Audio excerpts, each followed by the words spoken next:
Hey everyone, it's TimaeuSS here, and welcome to another Honkai Star Rail video. So we've got Huohuo. Yes, she's just been released, and she is already S+ on the Pride 1 tier list, sandwiched right in between Fu Xuan and Luocha in the sustain category. But we know nowadays you can't just do healing, okay? You have to offer more than that as an abundance unit. So let's take a look at how good she actually is, and why I personally think right now at her release she is actually below Fu Xuan and Luocha. But with the introduction of the upcoming Memory Chaos 11 and 12, she's definitely going to be S+ tier. Really important.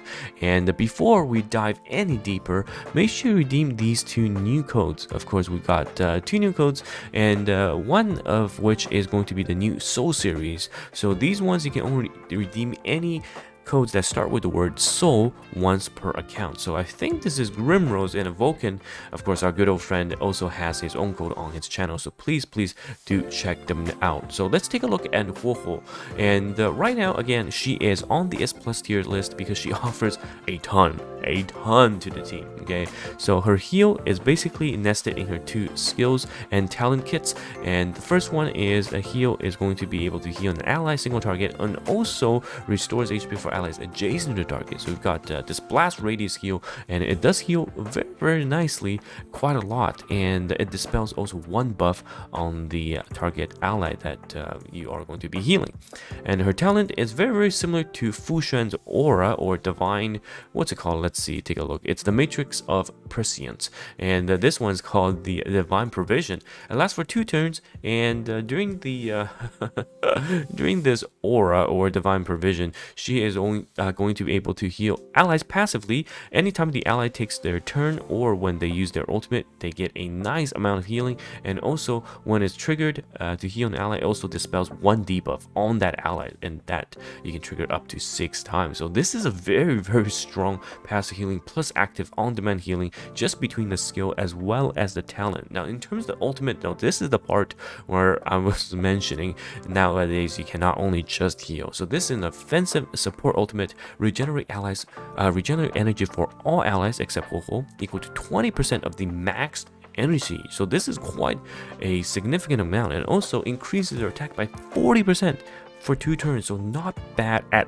all for the team. This is really strong. And of course we've got the technique, which is terror surrounding the enemy, and they will flee, and there's also 100% chance of reducing enemies attack by 25% for 2 turns when you enter battle. So this is all right. I kind of wish that she was able to start the fight with the 2 turns of the Divine Provision, but she gets that as a trace instead. So this is a 1 turn Divine Provision, similar to how Fu Xuan's Matrix is 3 turns, but she gets Fu Xuan gets 2 turns from the technique starting off. So Huohuo has it as part of her traces. Now the Eidolons I think is alright. I would say that Huohuo is a unit that you don't need to pull for further Eidolons to make her do what she does. She's already really good at her job, which is to keep the team alive, and she does that without any Eidolons, which is a bonus. However, the reason why I say currently she is slightly weaker than Fu Xuan and Luocha is because she is for endgame purposes currently at Memory Chaos 9 or 10, she is going to fall slightly behind between the 2 powerhouses, mainly because Fu Xuan's skills are quite insane. The sustain capability of Fu Xuan, and also the fact that she offers 15% crit, right, and at E1 offers crit damage on top of that, is already absolutely crazy. And this 15% allows a lot of team composition to work. And we've seen Jingliu paired up with Fu Xuan. That 15% is massive, because that means your Jingliu only needs 35%. And we see Fu Xuan just being slotted into units like Jingyuan to prevent CC control. So Fu Xuan is very universal, and currently the sustain pressure is not that heavy. So Fu Xuan, even despite the damage sharing and not a lot of heals over time, can definitely get the job done, because we are pushing really fast cycle counts. Now Luocha on the other hand is really strong in the sense that he is super SP positive. So paired up with units such as Inhibitor Lune, and I talked about Jinglu as well, so these are S plus units, or even QQ, right? The SP positive nature of Luocha is super helpful, and of course, not to mention that the passive healing and the emergency passive healing just makes him so damn strong, even without consuming any skill points. So that's why I think on release with Huohuo, the concern is that the Huohuo is not a very SP positive. Actually, she is not SP positive at all.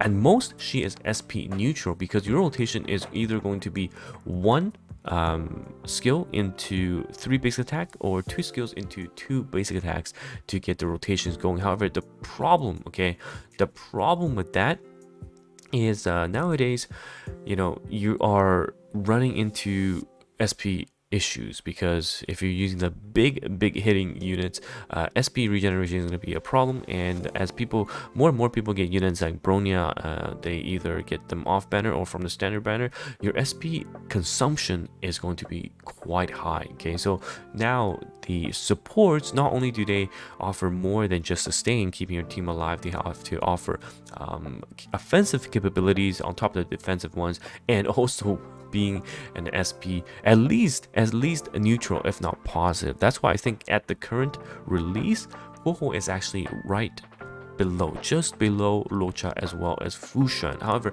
for mid-game players that are struggling with sustain, Huohuo is definitely amazing. Okay, she's got great healing, great sustain, huge amounts of dispels coming out between the provision as well as her skill, and also able to generate energy, which is actually quite important for someone like Jinglu, because energy means more ultimate, and even generating energy for teaming means more teaming also to feed into the team. So this is really good in terms of what Huohuo can provide. But at its current moment, I really think if you got Fu Xuan, if you got Luocha, even if you got Japard or Lynx, Fu Xuan is not going to offer that much in terms of novelty. However, the reason why I say that with the release of Memory Chaos 11 and 12, she's definitely deserving of S plus tier, is because I think her heal output is absolutely bonkers, right? You've got your single target heal on demand that heals adjacent allies, so that's 3 units or 2 at the same time, and on top of that, you're triggering 6 times of this divine provision. Okay, and we know that units that are squishy are usually your damage dealers or Tingwing, because she always gets targeted for some reason. But for your damage dealers, units like Danghan, units like Jinglu, they will be able to manipulate their turn order. So for these units, either you're using ultimates or using attacks, they get their turns. You can actually quote-unquote semi-on-demand heal with this talent, right? The divine provision. So she's going to be able to output a humongous amounts of heal, plus every time you're healing, you're dispelling. So I think with the Memory Chaos 11 and 12, we'll get a lot of sustained pressure, and we're gonna require a lot of healing coming out. And I think Fu Xuan, sorry, I keep calling it Fu Xuan. With Huohuo, a lot of this is going to be addressed between the skill and talent, just keeping that team alive in the higher difficulty levels of Memory Chaos 11 and 12. So with that said, I think she will be deserving of the S plus tier in that regard. But until then, I think once you have Fu Xuan and once you have Luocha, Huohuo is not going to be able to feel as nice in terms of the gameplay and the game flow. But if you don't have either of these two, if you only have one, pick her up. She won't disappoint you, and she'll be able to keep the team alive 100%. So that is my breakdown of the unit, and I'm very curious to see the current builds. I think this is the standard, right? You've got your 2-piece speed and 2-piece outgoing healing to further increase the amount of healing done by Huohuo, and of course planetary, the fleet of the ageless for the inner 2-piece is always really good for supports, because it's increases the allies attack and or broken kneel by having effective resist, and increasing the allies crit damage is always welcome. So these two are what you want to have. Upcoming videos will do the CM Bros guide for their build and their team synergies. So we'll take a look at that once that is ready. But until then, I think Huohuo is definitely a great character. Might not be as game-changing as when, for example, Luocha got released, or as universal as Fu Xuan, but definitely a great addition to the sustained lineup. And with Memory Chaos 11 and 12, we will expect great things coming out from our scared Huohuo. Anyways, TimaeuSS here. Let me know your thoughts, and I will see you guys in the next video. Goodbye now.